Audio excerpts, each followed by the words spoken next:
Ó. Beleza, moçadinha? Vamos em frente na nossa gloriosa Química E, com mais uma aulinha para você assistir aí com toda atenção, se preparar, fazer exercícios e ganharmos essa disputa. Beleza? Moçada, eu preciso dar um recado para vocês ao começo dessa aula.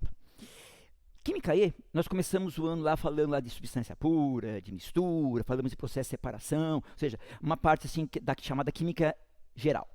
Depois nós começamos a falar de ácidos, bases, sais, a parte da química inorgânica.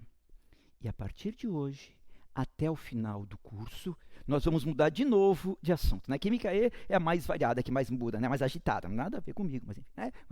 De hoje em diante, nós vamos trabalhar com química orgânica.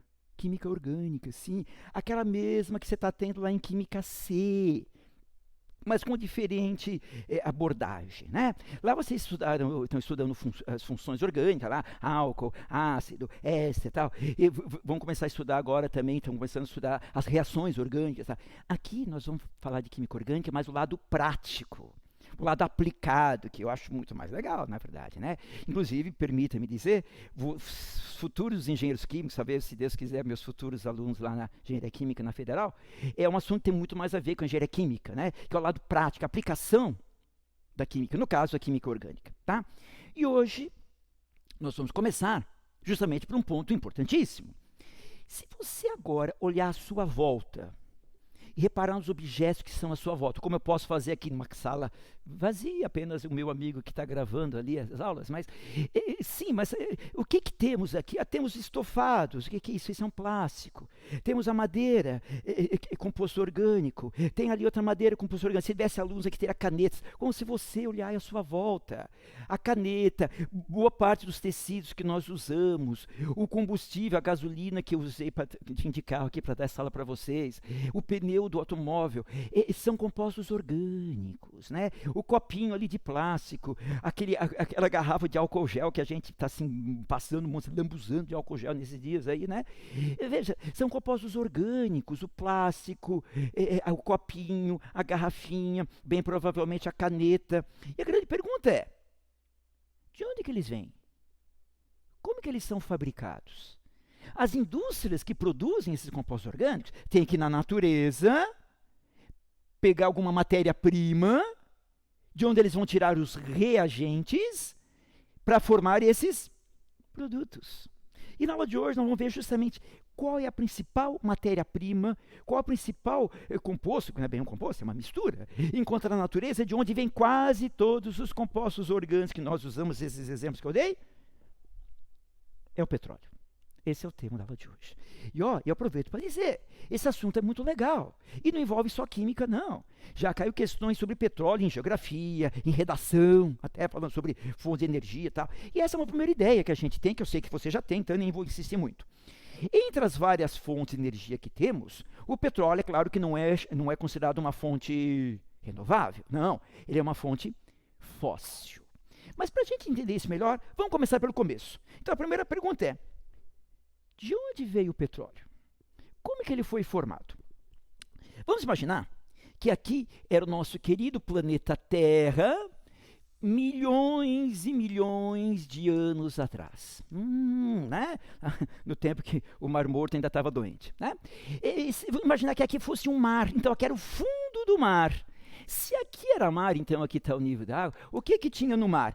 Tinha peixinho, peixinho que bonitinho, tal. Algas, micro-organismos, aqui o Titanic afundado, aqui um surfista perdido. E vamos supor que daqui a pouco aquele peixinho morreu. Coitado, morreu. Morreu do quê? Não sei. Morreu afogado, por exemplo. Né? Do que são formados os seres vivos? Proteínas, carboidratos, lipídios, compostos orgânicos. Depois que aquele ser vivo deixa de ser vivo, ele vai entrando em decomposição. Daqui a pouco é uma alga que morre aqui, mais uma alga aqui, mais um micro-organismo. Quando eu falo daqui a pouco, moçada, pode ser milhares de anos, porque isso aqui foram milhões de anos que isso foi acontecendo. Ok? Então esses seres vivos vão entrando em decomposição. Aqueles compostos orgânicos que constituem os corpos desses seres vão apodrecendo, vão se estragando. E daqui a pouco, o que é o estômago roncando de fome? Não. Um movimento, né, sísmico joga aqui em cima, por exemplo, de todo isso aqui, um monte de pedrinhas. Essas pedrinhas vão caindo assim, elas vão se sedimentando. E aqueles compostos orgânicos ficam presos lá dentro. Portanto, essa decomposição vai ocorrer sem a presença do oxigênio. Como que a gente chama esse tipo de decomposição? Vai ser uma decomposição anaeróbica. Anaeróbica, ou anaeróbia, tanto faz, né? E aí vocês vão pensar, em que todos esses compostos, todos esses seres vivos que morreram, sim, morreram, e vão entrando em decomposição, em que eles vão se transformar depois de milhões de anos? De uma forma anaeróbica. Pensa, o que acontece se você joga, sei lá, casca de banana, o resto de comida no lixo e deixa lá um tempo? Eu sei que você não faz isso, você não é porco. Mas se deixar, concorre que depois de um tempo começa a aparecer um líquido que a gente chama de chorume. Aqui também apareceu um líquido, só que esse líquido aqui é um óleo escuro, viscoso. Você concorda que daqui a pouco aquele lixo começa a cheirar mal, é sinal que formaram-se gases? Aqui também formaram-se gases. E você concorda que aqui também ficou preso uma grande quantidade de água do mar? Por que do mar? Porque não é do bem, é água do mar. Então, repetindo, aqui eu vou ter basicamente 3 fases. Esses gases que se formaram, esse líquido, que no caso aqui é um óleo que se formou, e a água do mar que ficou presa. Desses 3, quem vai ficar mais embaixo? A água, né? Ela tem maior densidade. Então, aqui fica uma camada de água do mar. Quem fica imediatamente em cima? Essa camada de óleo. E quem fica em cima de tudo? O gás. Isso depois de milhões de anos. Você concorda que esse óleo ficou preso no meio da rocha, no meio da pedra? Então o pessoal falava que isso daqui é óleo de pedra. Petrus, óleo. Essa é a explicação mais aceita para a origem do petróleo. Um líquido escuro, viscoso, orgânico, formado pela decomposição anaeróbica de seres vivos. No exemplo que eu dei, peixinhos, bichinhos, né? Micro-organismos. Puxa. Ou se você quiser que eu resuma isso de uma maneira assim, muito resumidinha, né? Mas enfim, para gravar. O que é o petróleo? É peixe podre. É peixe podre. Vou fazer uma paradinha para a gente filosofar um minutinho. Eu não sei se você sabia que o petróleo, em termos econômicos, é o principal produto que existe no mundo. Há uma certa divergência na hora de fazer as contas, mas aproximadamente metade de tudo que existe no mundo, se eu transformasse em dinheiro, tem origem no petróleo. Todos produzem de origem natural, praticamente metade vem do petróleo. Por isso que o petróleo tem essa enorme importância econômica. Por isso que tudo que se fala do petróleo mexe com o mundo inteiro. Sai notícia, subiu o combustível, isso aqui, o preço do petróleo subiu, o preço do petróleo. Você fala, por que eu tenho a ver com isso? Tem! Você tem tudo a ver com isso. Porque muita coisa que a gente usa vem do petróleo. Ele tem um enorme impacto econômico ainda no nosso mundo. Enquanto existir esse mundo, se o coronavírus acabar com ele, não sei como será, mas não vai acabar, claro que não. Mas é o que a gente tem atualmente. Puxa, quer dizer que quase metade do dinheiro mundial é peixe podre? Sim. Eu não posso perder essa chance de comentar com vocês. É isso mesmo que é o dinheiro, né? As coisas materiais, coisas podres. Pensa nisso. Quantas guerras já aconteceram por causa desse desgraçado petróleo? Quantas pessoas já morreram? Quantas pessoas já mataram outros brigando pelo petróleo, brigando por peixe podre? O ser humano é muito, né? O ser humano precisa ser estudado pela NASA, não só brasileiro, o ser humano. Por quê? Porque é um absurdo, né? Brigar por peixe. Primeiro, se fosse um peixe fresquinho, daria para fazer grelhada e tal. Mas não, isso que é o petróleo é peixe podre. Ou falando mais bonito, é um líquido, é um óleo obtido pela decomposição anaeróbica de seres vivos, né? De compostos orgânicos, mais, né, explicitamente.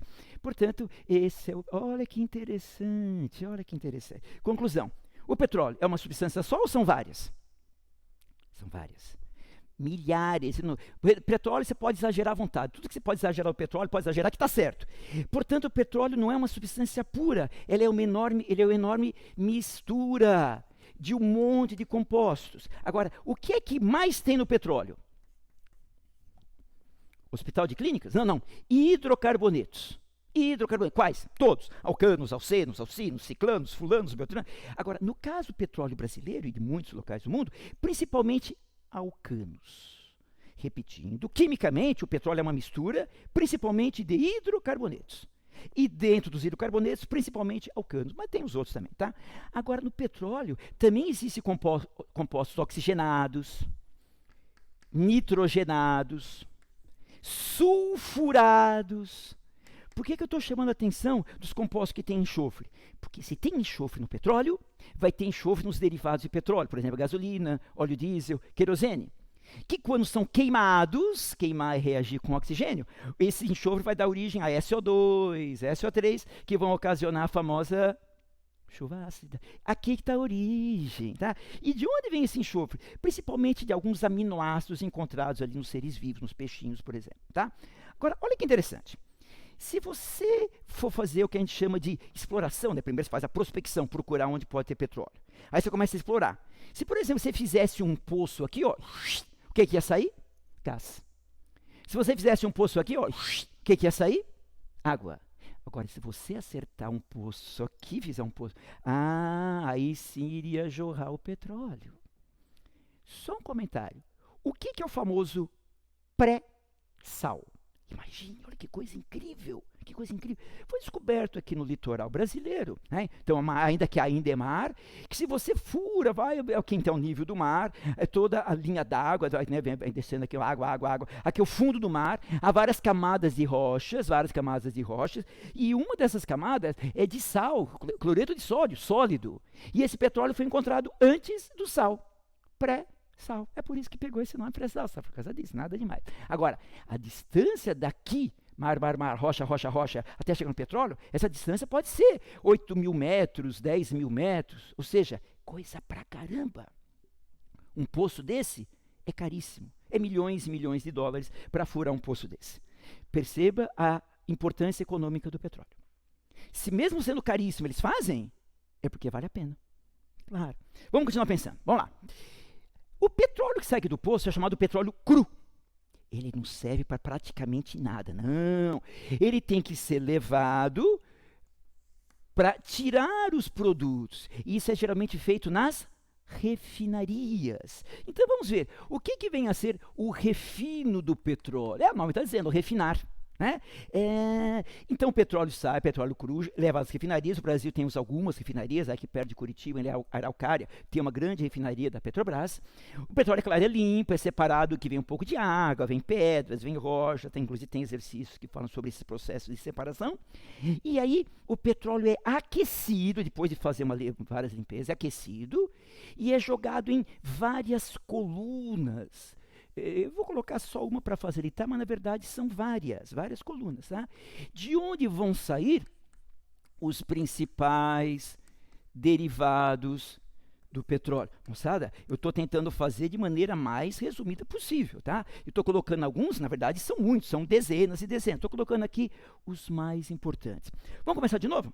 Então o petróleo saiu do poço, que é o petróleo cru. São feitos processos de limpeza para tirar a sujeira mais grossa. Na refinaria, né, ele é aquecido e é jogado em colunas. Vamos pensar, quem que vai sair mais aqui em cima? Em primeiro lugar, o petróleo é substância pura, mistura? Mistura. Então no petróleo tem desde moléculas pequenininhas, com 2, 3 carbonos, até moléculas grandes, com 50, 60, 80, 100 átomos de carbono. Quando eu jogo numa coluna, quem que vai sair mais em cima? As moléculas maiores? Ou seja, as mais pesadas ou as menores? As mais leves. Claro que aqui vão sair as moléculas menores. E conforme eu vou descendo, vão saindo as moléculas cada vez maiores, cada vez mais pesadas, cada vez com um ponto de ebulição cada vez maior. Por que ebulição? Porque se ele é um líquido eu aqueci, pode ser que algumas já entraram em ebulição e outras não. Repetindo, esses vários derivados do petróleo, eles são separados por diferença de volatilidade. Aqui em cima saem os mais leves, portanto os mais voláteis. E conforme eu vou descendo, cada vez mais pesados, cada vez menos voláteis, cada vez maior o ponto de ebulição. Portanto, como chama esse principal processo de separação? Que eu vou separar pela diferença de volatilidade? Isso daqui é uma destilação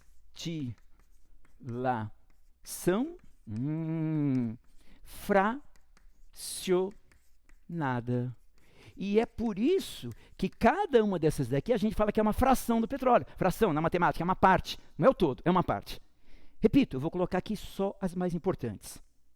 E quem são elas?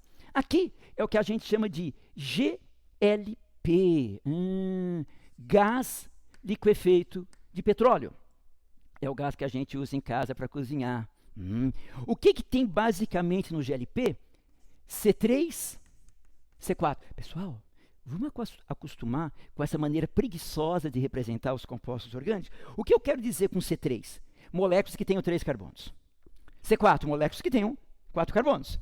Lembrando que o petróleo é formado principalmente por hidrocarbonetos.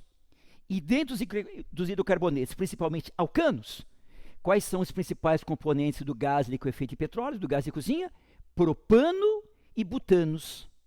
Propano e butanos são os principais componentes do GLP. A próxima fração, todos vocês conhecem, é a gasolina. Diz para mim, se ela está saindo embaixo do GLP, as moléculas encontradas na gasolina são menores ou maiores que aquela? São maiores. Claro, se ela está embaixo, é porque é mais pesado.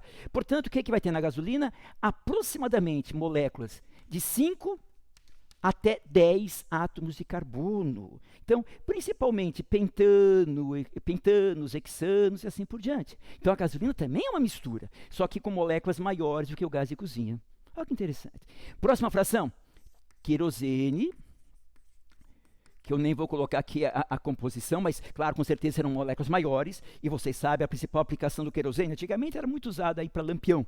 Agora, a principal aplicação é combustível de avião. Depois, óleo diesel, que é o principal combustível de caminhões e de ônibus. Grande importância na hora de cobrar frete. Por isso que toda hora sai notícia aí que o preço do diesel subiu, que o preço do diesel... Bababá. Porque isso vai influir no transporte das mercadorias, que no Brasil a gente tem pouco trem. Você sabe disso? A maior parte dos nossos transportes são por caminhões. Lembra daquela greve dos caminhoneiros que teve há um tempo atrás? Como parou tudo? Porque o nosso transporte depende muito disso aqui, do óleo diesel. Repare que serão moléculas maiores que do querosene. Continuando, aqui outros óleos combustíveis, óleos lubrificantes, graxa, piche, asfalto. Moçada, eu sei que eu já falei 2 vezes, vou falar mais uma. Eu coloquei aqui só as frações mais importantes. Só aquelas que você precisa saber. Que, na verdade, são muitas e muitas e muitas outras. Muitas. E repare, olha que interessante. Imagine se fosse temperatura ambiente. Eu sei que eu aqueci, mas imagine. Isso aqui, veja, é gás, isso aqui é estado gasoso. Gasolina, querosene, diesel, líquidos. Óleo, lubrificante, assim, também é líquido, mas você concorda que já é um líquido muito mais viscoso. E asfalto já é sólido. Claro. Por quê? Porque são moléculas cada vez maiores. Moléculas cada vez mais pesadas. Portanto, moléculas cada vez com maior ponto de ebulição. Cada vez menos voláteis. Olha quanta coisa. Então, por exemplo, se eu pego aqui os óleos, serão moléculas grandes, moléculas, então, carbono. Moléculas ali com 30, 40, assim. Presta atenção no que eu vou dizer agora, por favor. Se você tivesse que chutar, quais dessas frações você acha que tem maior interesse econômico? As maiores ou as menores? Resposta: as menores. E sabe por quê? Por vários motivos, mas vou colocar um deles. Porque dessas frações menores, que é obviamente, além de servir de combustível, ou servir para cozinhar em casa, também tem uma grande parcela disso, que a gente chama de nafta. É a principal matéria-prima utilizada para fabricar plásticos, os polímeros e algumas outras coisas que daqui a pouco eu vou colocar. Então você percebe, voltando, repetindo novamente, que essas frações leves, além do interesse de combustível, também elas podem ser transformadas em outros produtos. Portanto, eles têm muito mais interesse econômico. Então pensa, se as frações leves têm mais interesse, têm mais valor do que as mais pesadas, o que é legal fazer? Transformar as pequenas nas grandes? Ou as grandes nas pequenas? Resposta: transformar essas moléculas grandes em moléculas menores. Como você faria isso? Juntando essas moléculas com outras ou quebrando? Quebrando, quebra. Por isso que esse processo é chamado craqueamento do petróleo. Da onde vem essa palavra craqueamento? Em inglês, to crack. quebrar. Quando você quebra, faz crack. Né? Então, o cracking, ou se você quiser traduzir, o craqueamento do petróleo, consiste justamente em pegar essas moléculas maiores, mais pesadas, e quebrar para obter moléculas menores. E por quê? Porque essas têm mais interesse econômico. Elas são utilizadas para várias aplicações diferentes. E como se faz isso? Você pode fazer um craqueamento térmico, ou seja, aquecendo. Ou você pode fazer um craqueamento catalítico, colocando catalisador. Tá? Ou seja, moçada, é muito interessante você perceber a enorme importância técnica e econômica do craqueamento. Você vai ver que vai ter quantas perguntas na aula de hoje sobre isso. Eu vou convidar agora vocês para fazer uma rápida paradinha. Vamos comparar esses dois processos que eu falei? Um deles foi a destilação fracionada e outro foi o craqueamento. Qual a principal diferença entre os dois? Vamos pensar. Quando eu faço a destilação, eu estou transformando substâncias em outras ou só separando? Só separando. Portanto, isso aqui é um processo físico. Já o craqueamento, eu estou quebrando umas moléculas e formando novas moléculas. Portanto, o craqueamento são reações, são processos químicos. Percebeu? Uma diferença importante. Mas os dois têm grande interesse, os dois são extremamente importantes. Tá? Então, vamos retomar esse ponto que eu falei. Essas frações mais leves, além das aplicações que você conhece, é bom saber que essa parcela chamada nafta é a principal matéria-prima que é enviada para a indústria petroquímica. Isso merece uma nuvenzinha. Isso merece uma nuvenzinha. Por quê? Porque a indústria petroquímica é uma das indústrias mais importantes do mundo, que envolve mais pessoas, mais produtos, mais, né, infelizmente tem que falar de dinheiro, apesar que é podre, mas, né, que move, né, infelizmente, mas move muito. A indústria petroquímica consiste em pegar derivados do petróleo e, em vez de queimar, como a gasolina, em vez de queimar, transformar em produtos de interesse. Pessoal, eu vou tentar colocar para vocês aqui alguns exemplos de produtos obtidos na indústria petroquímica. São centenas, podia dizer que são milhares, eu podia encher o quadro aqui, não ia caber. É sério, é impressionante a quantidade de produtos obtidos na indústria petroquímica, né? Isso tem tudo a ver, como eu falei agora há pouco, com a engenharia química. Isso a gente estuda na engenharia química com muito mais detalhe, praticamente, uma matéria inteira para estudar isso, tem uma matéria. Por quê? Porque tem enorme interesse. Então, exemplos de produtos aqui. O primeiro que eu vou colocar são os polímeros, né? Ou, se você quiser chamar de uma maneira mais popular, os plásticos. E dentro do item polímeros, meu Deus, eu podia colocar aqui polietileno, PVC, poliestireno, teflon, garrafas PET. Só dentro de polímeros são milhares e milhares e milhares de plásticos. Né? Inclusive a nossa geração, assim como já teve a era da pedra lascada, a idade do ferro, não sei o quê, é considerada, agora já estamos para a idade da informática, assim, mas até pouco tempo atrás, a gente era considerada a idade do plástico. Se você olhar a tua volta, como eu falei agora há pouco, você vai ver a incrível quantidade de polímeros que a gente usa, desde o tecido, até a sola do sapato, até a caneta que você está segurando, a borracha. Então, dentro do item polímeros, são muitos e muitos produtos obtidos. Agora, não são só os polímeros, não. Eu poderia citar muitos outros exemplos. Por exemplo, as borrachas sintéticas. Claro, não natural é da seringueira. As borrachas sintéticas, solventes.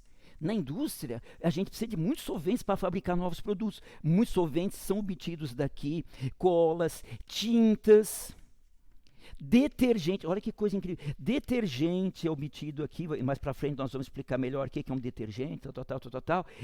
Corantes, fertilizantes. É impressionante, com 2 S. É impressionante a quantidade de produtos que vem da indústria petroquímica. Você está percebendo o enorme interesse econômico do petróleo? Quem fala petróleo, você pensa, está vendo gasolina, diesel, beleza. Mas não é só isso, é muito mais que isso. Vamos fazer uma parada para resumir tudo isso daqui? Se eu pedir para vocês, vamos dividir as aplicações do petróleo em 2 grandes grupos.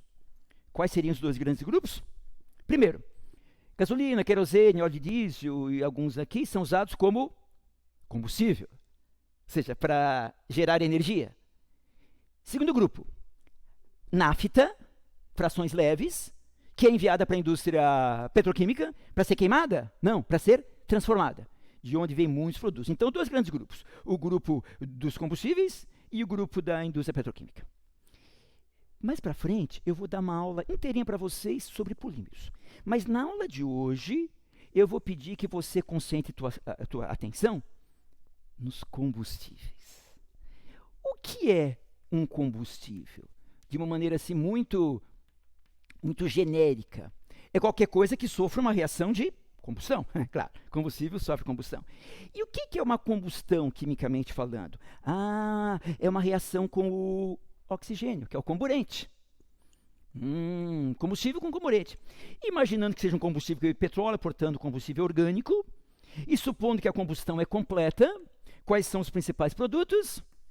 CO2 e água. E aqui vem uma ideia absolutamente fundamental. Por que combustível é tão importante? Por que todo dia sai manchete de jornal dizendo, subiu a gasolina, veja, porque o combustível é uma maneira de gerar energia. É uma fonte de energia. E porque nós acabamos de ver na aula de hoje, no caso de derivados de petróleo, não é renovável, é fóssil, mas é uma fonte de energia muito usada. Ou seja, falando a mesma coisa com outras palavras. O que significa que a reação de combustão é uma reação que libera energia. Ou seja, ela é sempre uma reação do tipo exotérmica. E aqui vem uma pergunta importante. Você sabe, quando eu falo isso, a minha pergunta é sempre a mesma, por quê? Por que a combustão é sempre exotérmica? Preste atenção, que isso aqui é muito legal. Vamos pensar naquele famoso esqueminha que você já ouviu falar, que relaciona energia química. Como que a gente chama de energia química mesmo? A gente chama de entalpia pelo caminho da reação. Não é bem um gráfico, porque isso aqui não é um eixo assim quantitativo, mas é a ideia. Então, que reação? Reação de combustão. Presta atenção. Olha os produtos de uma combustão completa de compostos orgânicos. CO2 e água. Pessoal, CO2 e água são substâncias instáveis ou estáveis? Extremamente estáveis. Claro, a água aparece muito, CO2 também aparece toda hora. Se os produtos são extremamente estáveis, quando que uma coisa é estável? Quando a sua energia, no caso, quando a sua entalpia é alta ou é baixa? Baixa. Então a entalpia dos produtos é um valor baixo. E os reagentes? Vamos pensar no combustível, né? Porque aqui é uma substância simples, a gente, por convenção, entalpia zero. Agora, se a finalidade do combustível é fornecer energia, quanto mais energia o combustível fornecer, melhor combustível ele será.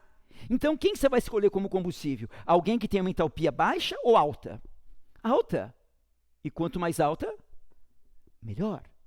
Se aqui está a entalpia dos reagentes, combustível, e se aqui está a entalpia dos produtos, como que é esse gráfico? É uma coisa mais ou menos assim, uma coisa tipo assim, que é característica de uma reação exotérmica. É por isso que a combustão é sempre exotérmica, porque a entalpia dos produtos é menor sempre do que a entalpia dos reagentes. E eu quero chamar a tua atenção para essa diferença de entalpia, que você costuma chamar de ΔH. Ótimo, beleza, é isso mesmo. Só que em termos práticos, isso aqui tem um outro nome. A gente chama isso daqui, que é justamente a energia que vai ser liberada nessa reação, a gente chama isso daqui de poder calorífico. Que no fundo vai dizer a quantidade de energia, por exemplo, em joules, ou em quilocalorias, como você quiser, que vai ser liberado quando eu queimar, por exemplo, 1 quilograma do combustível. Vamos repetir essa ideia?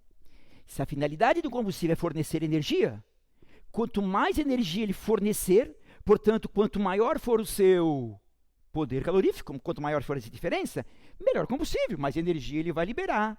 Claro, se essa é a finalidade do combustível, quanto maior o poder calorífico, melhor o combustível será. Claro que esse não é o único parâmetro, mas é um parâmetro muito importante para a gente avaliar e para a gente comparar combustíveis. Você vai ver que que vai ter várias questões, na aula de hoje, na outra também, comparando combustíveis diferentes, principalmente comparando o seu poder calorífico. Tá?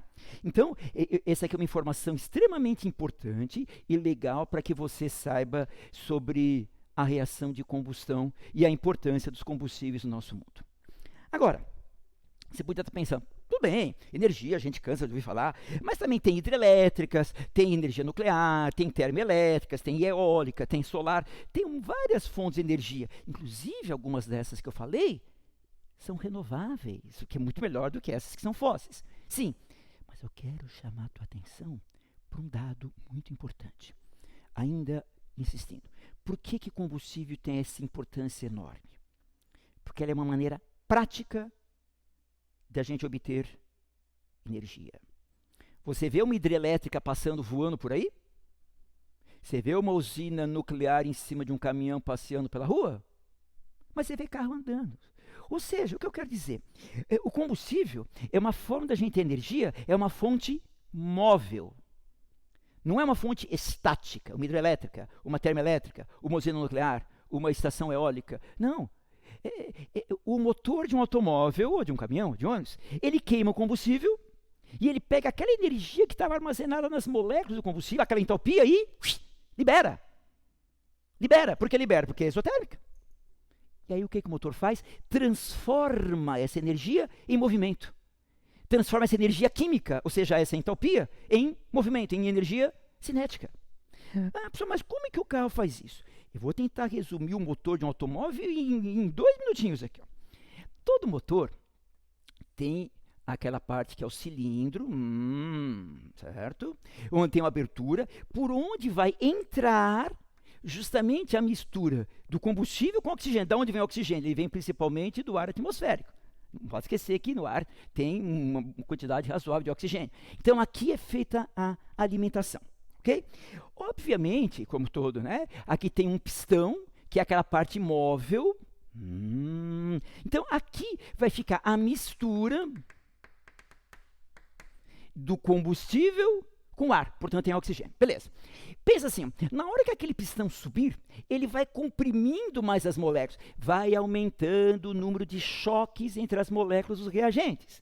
Mas para a gente reagir, tem que superar a chamada energia de ativação. O motor é feito de tal maneira que quando o pistão está chegando lá em cima, a parte elétrica do automóvel, se for gasolina, né? Diesel não, mas na gasolina, a parte elétrica manda uma faísca. Então aqui vai chegar uma faísca. Para que a faísca?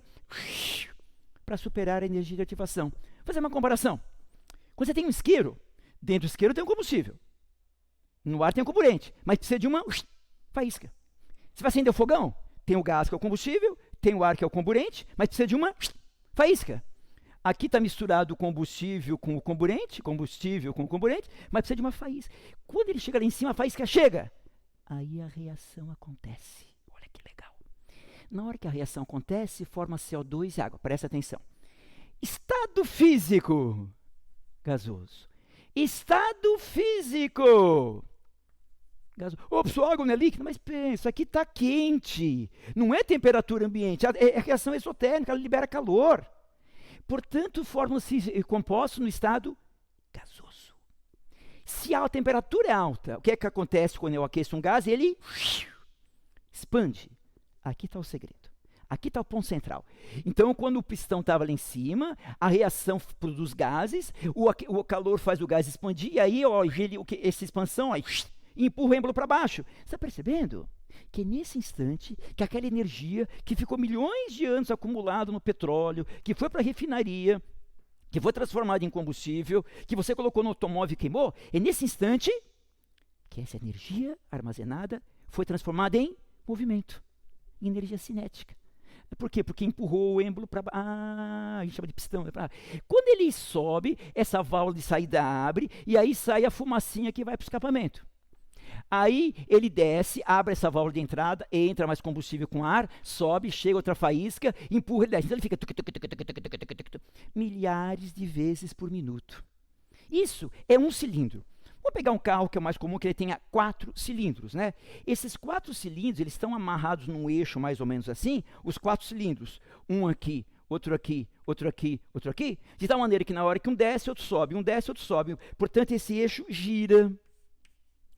Esse movimento é transmitido à roda, a roda gira, o carro anda. Que legal. Então, são transformações de energia. Você vai estudar mais para frente em física, que quando a gente transforma uma energia em outra, a gente nunca aproveita tudo. O rendimento nunca é 100%. Mas eu estou conseguindo transformar uma forma de energia na outra. E no caso, estou transformando em energia cinética.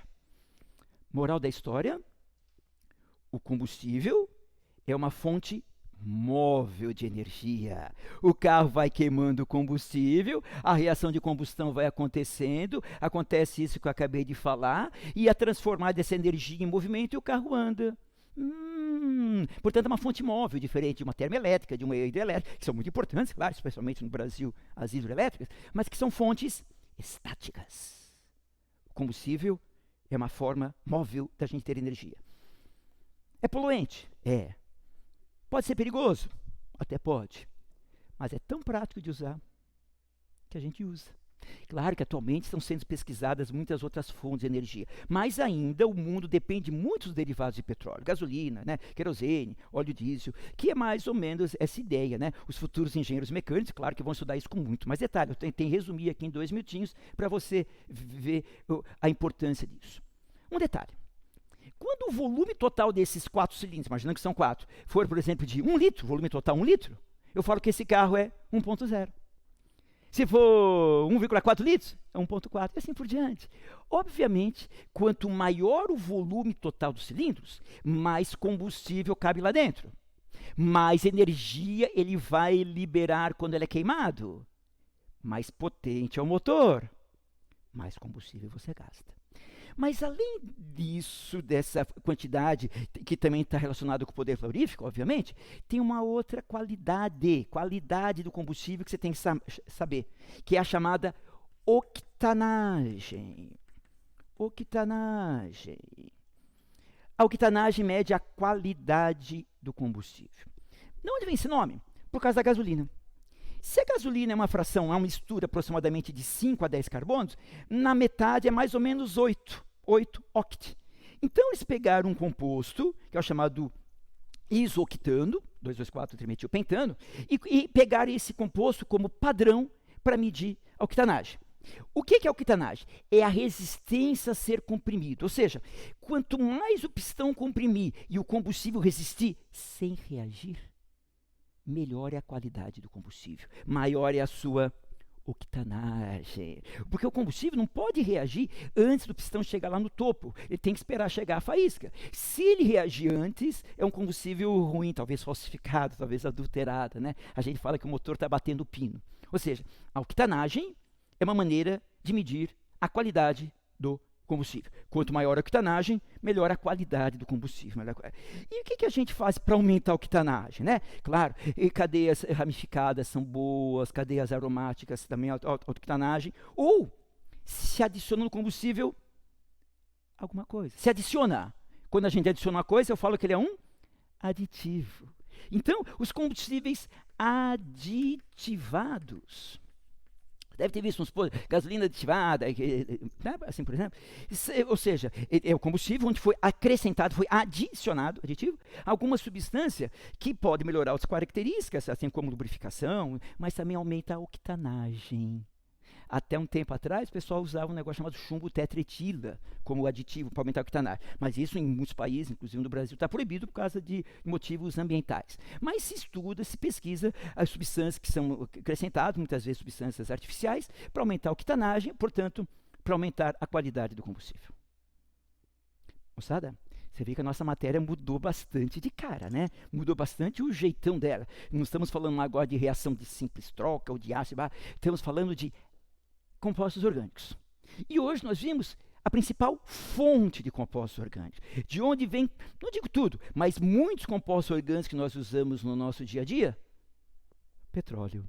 Então eu tentei resumir para vocês da maneira mais resumida possível, desde a prospecção do petróleo, encontrar a exploração, até passar pelo refino, tirar os derivados importantes na petroquímica e com essa aplicação importante dos combustíveis, né, que transforma essa energia que ficou armazenada nas moléculas lá do petróleo, no caso aí dos automóveis, caminhões e ônibus, em movimento, transforma em energia cinética. Beleza? Perceba que isso tem implicações muito interessantes na economia, na geografia. Então, está na hora de a gente abrir um pouquinho a cabeça, ler notícias, ver jornais, e na hora que você lê uma coisa, você entender o que tem por trás, saber o que está acontecendo, claro que vai te ajudar não só a passar no vestibular, mas a entender muitas coisas que acontecem no nosso mundo, que ainda depende muito do petróleo e dos seus derivados. Tá bom? Na próxima aula, nós vamos continuar falando de onde vêm compostos orgânicos. Então, a aula de hoje foi uma aula inteirinha por petróleo, que é a mais importante. Na aula que vem, nós vamos ver outras fontes de compostos orgânicos, que é o gás natural, biogás, né, e outras coisas, xisto, carvão, que sempre são outras maneiras de pegarmos compostos orgânicos e utilizarmos para produtos que necessitamos. Espero que essas ideias tenham ficado claras. Faça o exercício. Eu não fiz o exercício hoje porque são muito mais descritivos, mas eu tenho certeza que você vai fazer e vai ajudar a fixar esses conceitos. E vamos lá, firme, estudando bastante, empenhado, que o teu dia vai chegar. Tá bom? Fica com Deus, grande abraço e até a próxima. Tchau.